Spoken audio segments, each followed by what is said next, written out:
I'm one of the co-founders here at Haystack, along with Rob and Chris. So Haystack is basically a data insights and careers marketplace. What does that mean? Well, essentially, we connect techies with tech employers. So everybody from engineering, data, design, and product. So basically anybody that fits into that product and engineering suite. Again, Natasha, I covered it, but we're going to keep this super informal. So it's more of a discussion between myself, Rob, and Andrew. So ask any questions as we go. So if anything just springs to mind, don't leave it till the end. Just drop it in the kind of chat function, or I think there's a Q&A function as well. And we'll come to it at the end. So again, anything springs to mind, just ask. Cool. I guess that's the formalities done and dusted. So maybe just to kick things off as a quick intro to myself, and then I'll hand over to Rob and Andrew. So again, I'm one of the co-founders here at Haystack. In a former life, I used to be a software engineer, so I've seen the kind of challenges that a lot of you guys face as TA professionals and employer branding experts.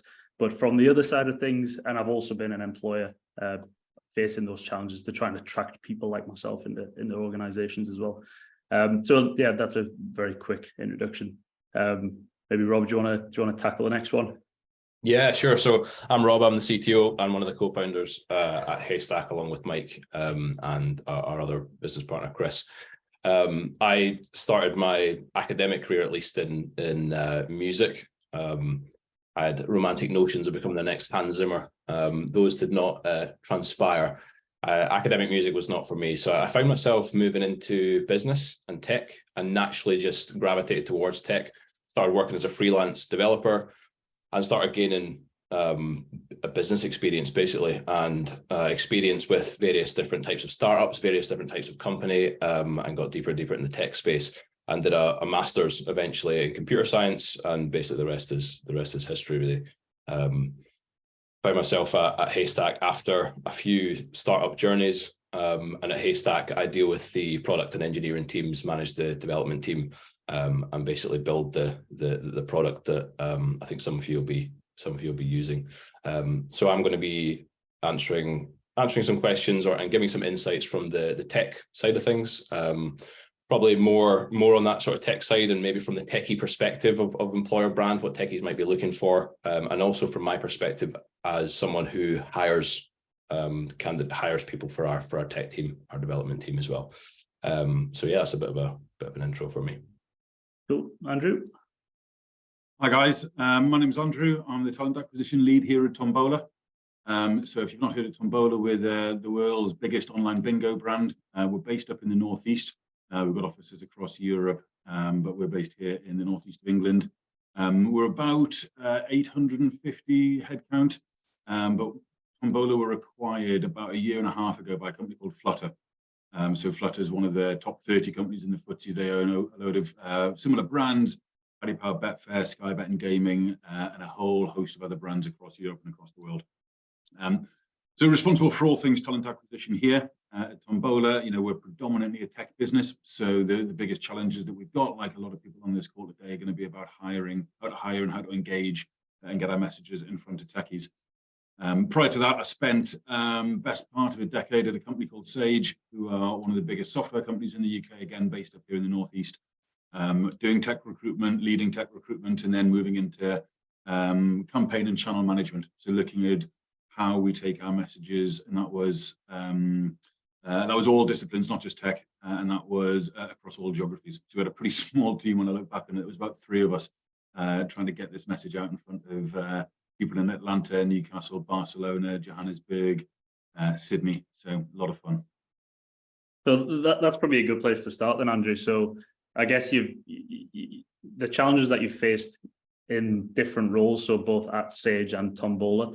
I'd be really interested to hear. So again, obviously Sage, regional powerhouse, but I would imagine maybe when you joined, wasn't necessarily regional powerhouse. It was always maybe just sort of one of those up and coming players that was starting to establish their dominance. But then Tombola very much kind of, again, becoming that regional powerhouse, but has its own challenges in the sense that, you know, gambling and gaming, kind of in office based out in Sunderland. So establishing that dominance within the Northeast tech scene. So what challenges did you face both at Sage and at Tombola, and how have they been different?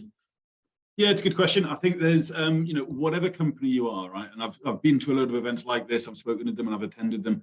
and everyone says, yeah, but we've got such and such, or we're in this location, right? There's always going to be these things that you just can't change. So you mentioned Tombola, we're in the online gaming industry, and that's going to be something that some people aren't going to be interested, they won't consider, right? That's fine. We're not probably going to convert them. We could talk to them about how we take safer gambling and responsibility, very, very seriously, but that might not be for them. And that's absolutely fair enough. The challenge at Sage was actually quite different. And people used to say to me, oh, it must be easy recruiting at Sage in Newcastle, all right? Everyone knows who you are. But again, you can just flip that around. Everyone knew who we are. And for a bunch of people, they wouldn't want to work for us because of what they thought we were. I had people saying to us, you're just that big glass building full of accountants, aren't you? I didn't know you did software. So it's sort of like, yeah, okay, so you've got to deal with a misconception about what you are. So ultimately what it boils down to is the same thing, which is actually identifying what your message is, what your key strengths are, your key pillars of your employee value proposition, and actually taking those to market so people can understand it. And again, one of the things that I learned is it's about doing that really consistently. People think you can just do it once, you send out a nice looking campaign, and then everyone in the market knows it. You guys have both been on the other side of sort of the tech candidates. You get a lot of noise. So actually it's about being consistent, being authentic, and getting the message out there on a regular basis. Yeah, I think, I don't know what your experience has been, Rob, but I always had, again, when I was on the other side of things as a tech candidate, I always had a certain perception of large employers where, I was very much this kind of, I guess, a startup guy. So I wanted to join a startup. I wanted to be part of a small team. But actually, when you kind of dive into these large employers, and again, I only just realized this when starting Haystack, when you dive into these large employers, there's actually a lot of sort of startup elements within them. And there's some really, really cool products being built and some really, really awesome people that are working there who are living and breathing almost like the startup ecosystem, but within a larger employer. So how do you actually get that across then? How do you actually get that in front of the tech community? Well, you try and talk authentically about what the teams are doing. It's become a little bit of a cliche to say we're like a startup within a big corporation, right? And I use that line loads, by the way, so I probably helped maintain that cliche element of what that sounds like. But when you actually talk to people, so the challenge is how do you start that conversation if they've got a sort of a preconception about the business. But once you start explaining how the engineering teams are structured, what the decision making is like, who do you actually engage with, and actually you realize, like you said, okay, so they might have a huge finance team and a huge marketing team, but that doesn't affect you when you're a developer writing code day in, day out. You want to know who am I going to work with, what's the structure, what are the processes like, and how do we make decisions? So if I want to do something different, is that easy, is that difficult? And that sort of decision making speaks about the culture. So you're trying to get that out there, right? And sometimes that's just doing in-person events or whatever it might be. But it's just trying to tackle it head on, really, and talking about what that culture is like. Yeah, have you seen that, Rob, from the user perspective on Haystack much? Yeah, I mean, I think there's sometimes a tendency, I think, to see large businesses as just this sort of corporate environment that is much more restrictive than you might have at a startup, for example, or other types of companies. I think there's a bit of maybe a stigma, which I think is in the process of being very much broken, because as you said, Andrew, there's lots of little nodes within a larger company, all working on their own little projects. And so you are working in agile environments. You're not usually, even at bigger companies, working within a waterfall strategy, for example, where you don't see anything for months and you deliver at the end. It doesn't seem to be that restrictive anymore, and I think it's a case of just breaking that stigma. But just going back to, I think, the authenticity side of things, there's also a little bit of a trend around, I think, some employers trying to catch all, and it's, as you say, some people are just not going to be right for your business. And it's about accepting the business that you have with the practices that you and disciplines that you engage with, and the even everything down to the benefits that you offer, and not trying to inflate yourself beyond what is practical, because candidates will find out sooner rather than later, And so it's, as you say, don't waste your energy on trying to attract people who are not interested in the gaming industry, and focus on people who are, and focus on a smaller subset of candidates who will be great for your business, rather than trying to catch everybody and then letting a lot of people down, dealing with then employee turnover and churn and all that sort of stuff, and really affecting the culture. Yeah, definitely. So I guess to just hone in on tech hiring, how is how is recruitment marketing and employer branding different for different disciplines within the organization? So you mentioned that Sage, you were across multiple different disciplines. And when I say this kind of marketing, sales, tech, whatever it may be, how does it differ when you're trying to hone in on those different target audiences? The messaging, you have different sort of levers or different buttons to push depending on what that audience is. Now, the sort of most robust way to go about that is, to undertake quite significant levels of research to understand what the people who are in your organization already, what their values are, what they wanted to hear about. Because again, it goes back to what we were just saying about authenticity. That, you've got to find out. I think you said it, Rob. Accept who your business is, right? And it's good to have a degree of aspiration to that, which typically comes from the sort of leadership team. This is who we are now, and this is the direction of travel that we want to go in. Yeah. But you've absolutely got to have that foundation about who you are. So the messaging might depend. If you're crafting a messaging for a tech audience, typically some of the things that they want to understand is things like the team structure, the methodologies employed, the technologies used, the opportunities to learn. For instance, if you're looking at marketing, it might be something about the types of channels that you're using. Tombola, we partner with ITV, and we do some very big campaigns across that, which if you're in marketing is a really interesting, meaty project to work on. Yeah. So it's trying to understand from the inside out what it is that excites people, because then you're going to attract people that are excited by similar challenges. That wouldn't apply if you're looking to pivot and trying to do something different from your cultural perspective. But in my experience, 90% of the time, you're trying to sort of maintain what you're doing and grow what you're doing. And that's, so looking at what you're doing internally and then trying to take that and take it to the outside market. Yeah. I think, again, research within your organization, that was I quite like that line. So I guess getting the stakeholders from around the business also involved. So I think I would imagine, anyway, one of the challenges specifically in tech hiring is getting the tech people involved in it. And one of the big things that we push for with the Haystack platform is let's get the kind of CTO talking about the cool product that they're building, or the hiring manager that's on the other end of it, maybe the engineering manager, for example. So how do you get buy-in from those folks? Yeah, look, the sort of stereotype, and I accept the present company on this call, Rob and Mike, but the stereotype of sort of introverted developers that don't want to do anything, slightly cynical, they don't want to sort of be exploited for corporate gain and all this sort of stuff. It's actually pretty real, okay? But what I've found in my experience is that there's normally a handful of people who are actually quite keen, right? For whatever reason, a personal brand, or that has really bought into what the company wants to do, and they want to play a part in it. I think it's really a case of, you've got to pick your winners. There's no point in just flogging it and asking everyone to do it, because a bunch of people just won't. And actually what you'll end up doing is pay them off, because they're being asked to do something that's just not in line with who they want to be.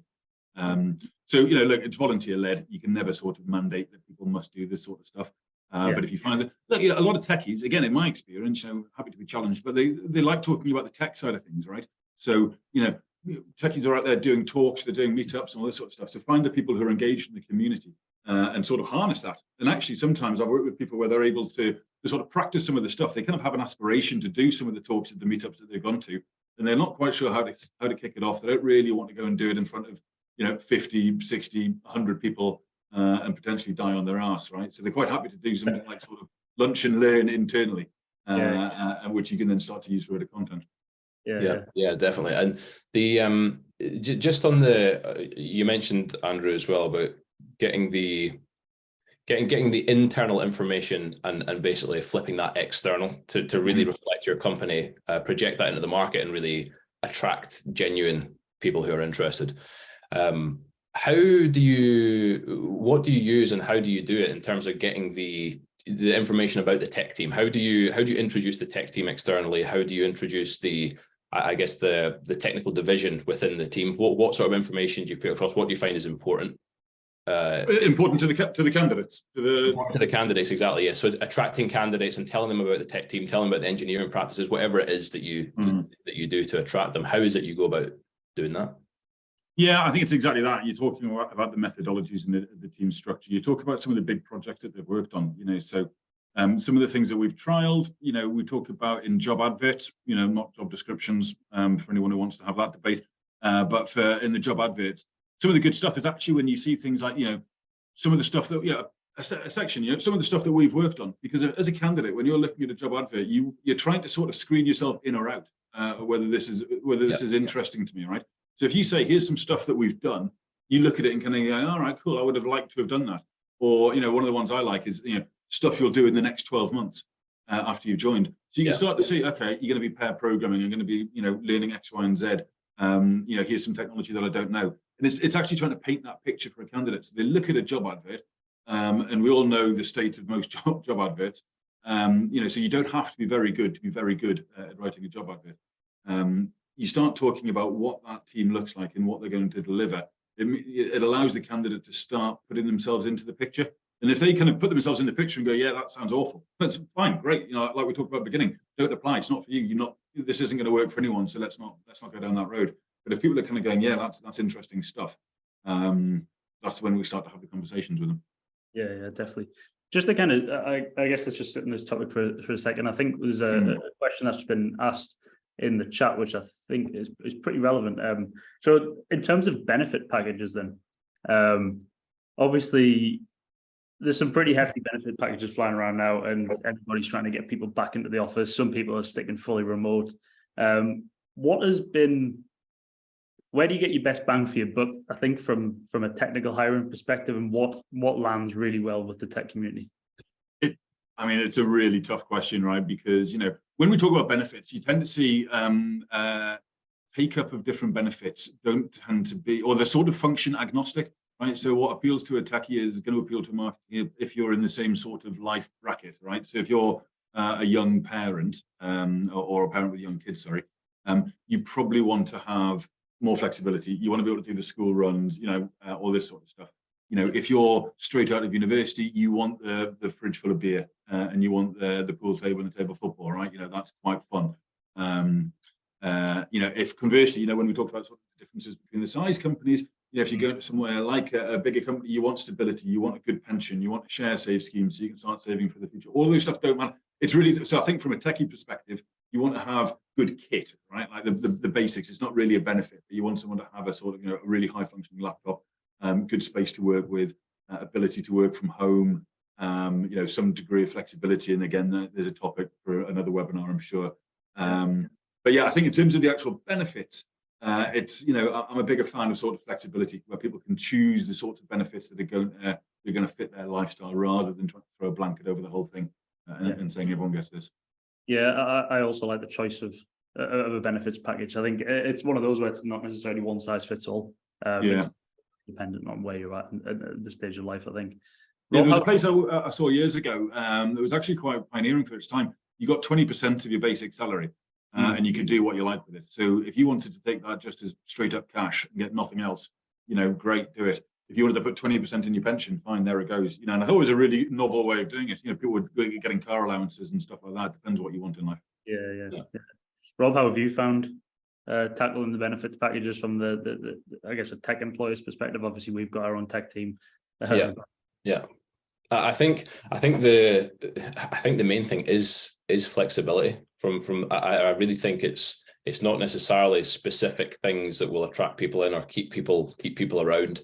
I know people like to people hold things like cycle to work scheme and things in high regard, and some people will like that and some people won't. And I think it is just a case of taking each case on its own merits. But I think the flexibility aspect definitely seems to be the kicker in terms of getting people to, I think, just it shows more of listening to people's individual interests as well, I think, and individual ways of working. So rather than one benefits package that could potentially just be designed to attract people in and nothing else.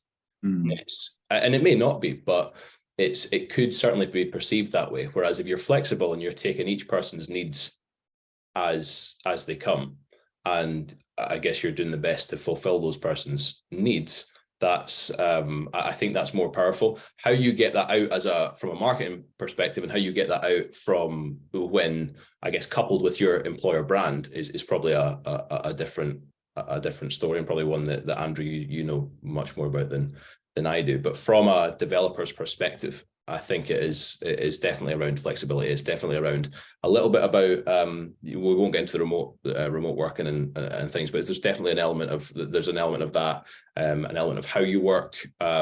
It's not a case of it's a lot of people don't just want bums on seats. They don't want it's not clocking in at this time and clocking out on that time. It's much more about being valued as a developer. And I think getting that sort of message across is, for me at least, and in my experience, more powerful than a set and rigid benefits package, I would say. Yeah, we could go down a rabbit hole on remote working. So maybe, that's a rabbit hole that's never ending at the moment. Could save that one for another webinar, maybe. So I guess just again, there's another question on it, but it kind of lines up quite nicely with my next question. So one of the biggest challenges that we always face when we're speaking to potential customers or other people in the sector is, I'm not a tech employer. How do I position my brand to be a tech employer? So how, if, I don't know, let's say I'm an e-commerce platform or I'm a retail brand, whatever it may be, how do I make sure that actually it's not necessarily a challenge of brand awareness. Everybody knows who I am, but it's more of a challenge of brand perception. How do we get that? Where do we start, basically? Yeah, it's an interesting one. I was looking through the questions last night, and I saw that one came up a few different times. There's different ways of thinking about it, right? And I think part of me wants to sort of challenge it and say it's a bit of a misnomer that all techies want to work for, the biggest tech brand, right?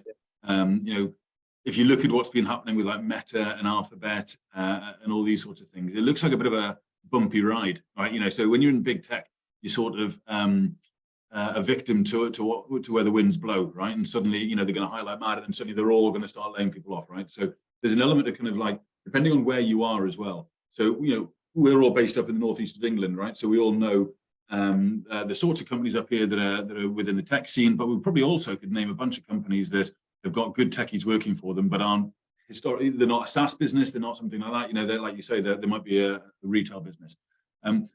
So what I think it comes down to is it's understanding why someone should come and work for you as a techie, right? And again, the most robust way of doing this is, some intensive research, which you can either get a company in to do or you can do it yourself. But interview the people who are working there at the moment in the tech teams. Interviewing or surveying people that have applied, what was it about it that made them want to come and build that career within that organization. But also look at all of your employer branding real estate, okay? Because if you are going to if you're someone with a technical background and you're looking at different options, right? If you come across a company and everything that you look at is talking about how much they value their tech teams, and they're talking about how important the technology is, then you're going to probably feel some level of interest or curiosity about it. The biggest own goal that people can make is when you go to their careers page or you look at their LinkedIn, their Indeed, their Glassdoor, all this different real estate, and tech's barely mentioned. If you're a tech, you're going to look at it and kind of going, well, this probably isn't going to be somewhere that tech is valued. I'm going to be a cost center as opposed to something that's going to add real value to the business. Maybe I will go and look at one of these tech companies that are talking my language. So try and talk the language of techies. I've seen local authorities do some really interesting stuff. Yeah.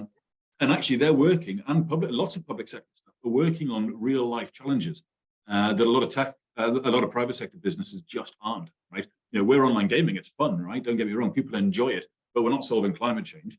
If you look at some of the businesses that are in the public sector, working in the health sector, etc., you've got something, use your tech and use it for this. So understand what that message is and then hammer that rather than trying to compete with a big tech company on their terms. Set your own terms. Yeah, definitely. I think that's interesting. I think I'd not kind of thought about it quite like that before in terms of a tech company, a large tech company, take Meta, for example. You're maybe less likely to actually have much of an impact on development, on product in a large tech company like that, as you are in a larger, more traditional company that hasn't been traditionally tech and is starting to build their tech team, because you're much more sort of on the front line. So that's an interesting way of looking at it. I think the other thing is there's a habit to see, from some people's perspective, a habit to see the more traditional companies that haven't been conventionally tech driven as a bit traditional, as a bit waterfall, if you like, to use a technical term, and that's something that I think might put people off in the at face value before they kind of dig in a bit more. So I think for those companies' perspectives, and to really sort of bolster that idea that they aren't falling into that trap, I think it's a case of putting that forward more front and center, and maybe just doing a bit more to tackle that preconception that potentially whatever it is, they don't know what they're doing when it comes to tech because they haven't done it before, and it's all new, and they're going to go through all the same mistakes that we made 2 decades ago. It's getting rid of those preconceptions and just focusing on the positives of, yes, you're going to be closer to production. The path to life is going to be shorter. The impact you're going to make to the end result is going to be greater because we're basically digitizing a previously non-digital solution. So I think there's a lot of positives that can be taken from these types of companies. And I think the best person to do that is going to be the CTO or the equivalent, right? So this shouldn't necessarily be an HR thing or a TA thing. The CTO should be out there banging the drum. Now they've got their own personal interest in doing it as well. I'm sure they want to be perceived as someone who's, that level, who's working on interesting stuff. But this isn't something that I think should be owned by one team, and then, the technology team is shouting at HR because they haven't got the employer brand out. Well, exactly. It's got to be work together on that. Exactly, you've got to take ownership of I think the tech team needs to take ownership of the tech side, especially because there's certain things that you can't necessarily expect the HR team to know about. They don't have the technical background necessarily, and so there are certain things that will appeal to techies that are very technical. And so if you can get those things across, it's the tech team. I agree. I think it's the tech team's responsibility to do that. Yeah, I remember I went to a talk when I was working as a software engineer. And the talk was delivered by, I can't remember which government department it was now, but basically they went through a full UX overhaul of all of the government systems and unified all the UX. It looked like pristine. And this was a huge project that was undertaken over the course of a few years. And I left thinking that would have been really interesting to work on. That would have been all. But actually, if you had that perception of working at a government organization, you wouldn't have necessarily thought that was a cool challenge that you could be working on. But again, they managed, and because it was delivered from, I guess, a technical audience to a technical audience, that managed to reframe, that reframed kind of how I was thinking about it. And again, that would have been a project that I personally would have loved to work on. And it took, if you talk about the ones up in the Northeast as well, it took them probably a good 5 or 6 years to change that brand from, sort of stale local authority, local government sort of thing to actually interesting tech. Yeah.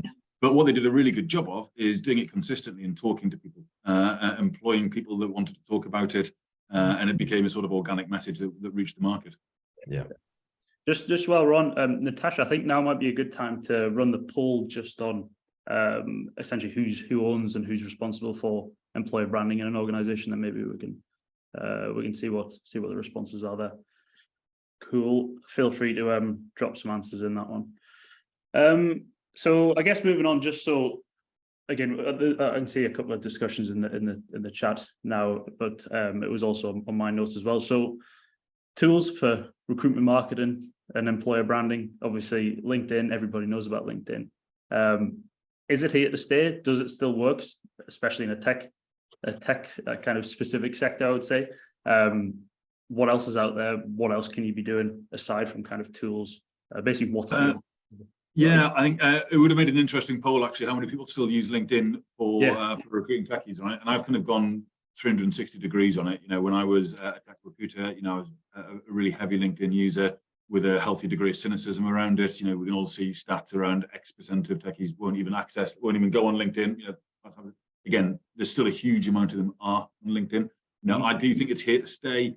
I don't think it's very difficult to do without it. One from the outreach side, it works, right? And I've seen this at different companies at different times in different market conditions. I've seen it working time and time again, right? It's one of those things that kind of like no one wants to admit. I don't think any techie wants to admit that they go on LinkedIn and they respond to recruiter messages. They just want to go on Twitter and be snarky about it instead. But it works, I'm afraid to say. And I think from a content piece, in terms of being able to push your content out, it's a great platform for doing it. I think the question really is sort of at what stage of the process is it used most effectively? at Sage, we did these big global campaigns, and the data, LinkedIn are actually pretty good when you partner with them and giving you a lot of data as well. And you could see that things like in-mail response rates were something like 86% higher when someone had been served up 3 pieces of content from a company, right? So once you start putting content out there, it becomes a little bit more of a cumulative effort where then people are aware of your brand, they're more likely to respond, etc. But also, I think it's now one of the, if you've got an interview or you're looking, at that stage of the process, you're probably going to do a bit of research on LinkedIn. You're probably going to look at the CTO. You're going to look at the people that you might be working with, as well as Indeed, as well as Glassdoor. But I think, those are the sort of big 3. I think generally speaking, you talked about, what other tools there are. Haystack, better drop that one in. But I think typically I would say to people, don't try and get every single platform going, right? There's so many pieces of HR tech now that are going to all designed to make your life easier. Half of them have now got AI involved. They're all going to solve all your problems for you. And I'd be interested in what your tales are from your customers. But people who get a new tool, and I've been guilty of this, they've bought it, they've paid some money for it, and then they don't really use it that effectively. And then they say, well, the tool's no good, right? And actually what you've done is you've posted a job and you've hoped that somehow you're going to get 10 JavaScript developers with 15 years experience dropping into your lap, right? Any tool you work with, you have to kind of really get involved with it. So if it is LinkedIn, become a master at LinkedIn. If it is Haystack, become a real partner of Haystack. I know that you guys work very closely with your customers and help them with what they need to do. Have that sort of relationship with 2 or 3, and then start to assess whether it's working or not. And then maybe look at something else depending on your budget. Yeah, I can actually launch a quick poll. I've just created one for who does use LinkedIn for tech-specific roles. So I'll just launch it and we can get a quick snapshot if that's all right. Yep, sounds good. Cool. Yeah, Natasha, you may as well drop me the results of the last poll as well, just out of interest. I can only do one of them at once, so I'll wait for this one to close and then I'll share the next ones as well. No worries. Okay. I think just while we're on the topic of LinkedIn, yeah, it's one of those where I think Jess mentioned it before. I don't think it's in-house teams that's the problem. In-house recruitment, especially as a tech candidate in the past, I would have quite happily been fielding messages left, right, and centre from genuine hiring managers at organisations. It's often the external recruitment consultants and recruitment agencies that's the problem. I don't know what your experiences are like, Rob. But yeah, I always felt like having a job title as a software engineer was just like spray and pray, random messages from recruitment consultants every day. Yeah, you are a bit like cannon fodder at that point. Yeah, that was it. It was one of those where, I mean, yeah, I would respond to messages, but it's kind of like what you were saying, Andrew, before. You have to catch them at exactly the right moment. I say them, people like me. So it's one of those where, can you catch them when they've changed from all of a sudden being 10 out of 10 happy in their role to 5 out of 10 happy in their role, and they're kind of casually looking now. And again, there's also that challenge of let's warm up the candidates in the background as well. So when they do get hit with that message, they're not just being hit by somebody from an unfamiliar brand. They're already aware of you. They already know what products that you're building. They already know the tech stack that they're going to be working on. So it reminds me, there's one of the things that we did once, which is kind of like as far away from all the LinkedIn algorithms that you can get, is we ran an evening in a local pub in town. And literally, I don't think we spent any money advertising it. We just all pushed it out on our own, even Facebooks and things like that, right? And we got like 50 people that came down. It was just a case of, look, come and have a chat. You might not be looking for a job. You might look for a job in the future. Just come and meet some of the engineering leads and see what you think. We put some pizzas on and all that sort of stuff, paid for the drinks. But we had a load of people there that would then kept in touch with us. So like you say, building a pipeline of tech talent is like the holy grail that everyone talks about. But actually just doing something like that where people know who you are, they follow your company, and what are they going to do? They're probably going to follow you on LinkedIn. So they'll see when the jobs are posted. Yeah, definitely. Interestingly, so on the LinkedIn poll, pretty much it was 98%, I think it was, so overwhelmingly positive on that in that sense. But on the employer branding side, so who's responsible for employer brand at your organization? 17% said HR or people, 24% said the marketing team, 26% said talent acquisition, 28% said there's a specific employer branding specialist, and 6% said other. I don't know if you've got any comments on that one, Andrew. Where do you think it should sit or typically sits? I think it's an interesting question to see how many people have, or how many companies have invested in someone to manage their employer brand. For me, it's not something that can be run effectively on the side of the desk. And I bet loads of people that have registered today are the people that have got it on the side of their desk going, right, I need some quick wins here. I need something to do, because look, it's like anything else. It's an industry that's kind of grown up pretty quickly over the last sort of 5 or 10 years. I've not got any data to support this, but I'd be interested to see how many people were pure employer brand specialists 10, 15 years ago. I bet you there's not many. So, look, it's gone from being something which recruiters kind of did. And the reason I sort of moved from TA hiring people into this is they kind of realized that actually techies can effectively have a choice of jobs. And why would they choose company A over company B? And it's really, when you're outside of that company as well, you just don't know enough about it. So you're making this decision based on sort of a bit of instinct, a bit of research. I think if you have the headcount and the budget, then having someone to manage this specifically is a massive benefit. But that can be done through things like grads. If you've got someone that can provide a bit of leadership, there's good opportunities at different stages of their careers. Yeah, good stuff. I'm just conscious of time, so I'll move towards the end of the questions, and maybe we can have a look at the Q&A section in a bit. So just the last one. So future trends. Where are we heading? I'm going to say the word ChatGPT. Don't do it. It wouldn't be a webinar without mentioning it. I'll stop you after half an hour, Rob, if you want to go. What's the trends that you're seeing, Andrew and Rob? What's here to stay? What's just the buzzwords? Yeah.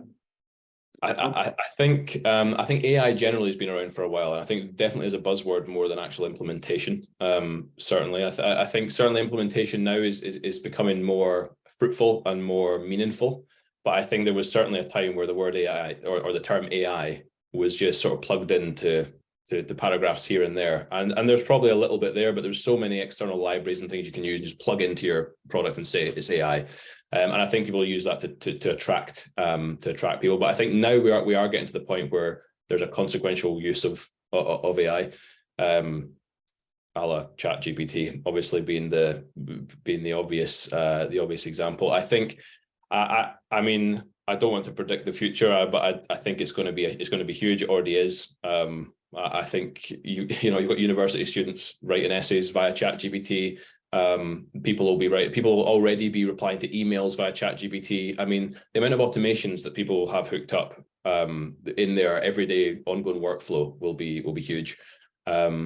I think there's I'm not going to get into the dangers of it and over reliance on it. I think that's also another aspect of it. But I think in terms of using AI to automate things like who's great for your company, for example, like if you have a bunch of CVs or you have I guess you have a database of prospective candidates. I see that all going through AI, whether it's ChatGPT or otherwise.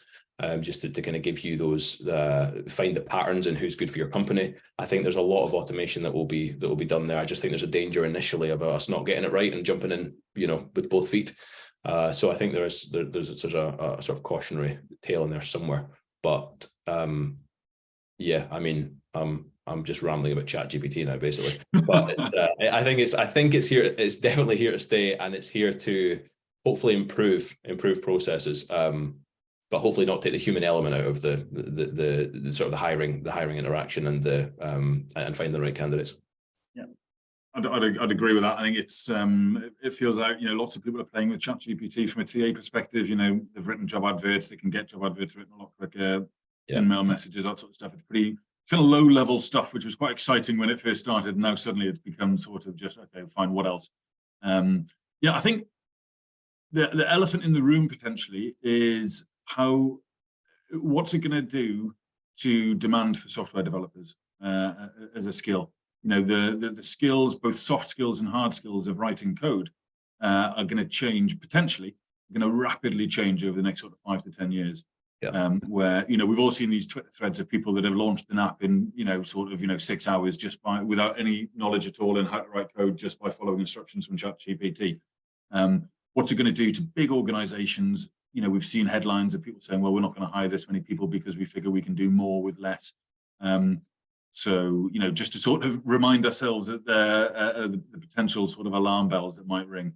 Who knows, right? I mean, maybe we're going to end up in this sort of utopia where we're all going to work sort of 1 to 2 days a week with a universal basic income, and life's going to be great, right? Or the dystopian alternative, you know, maybe do a poll on that. All the other way.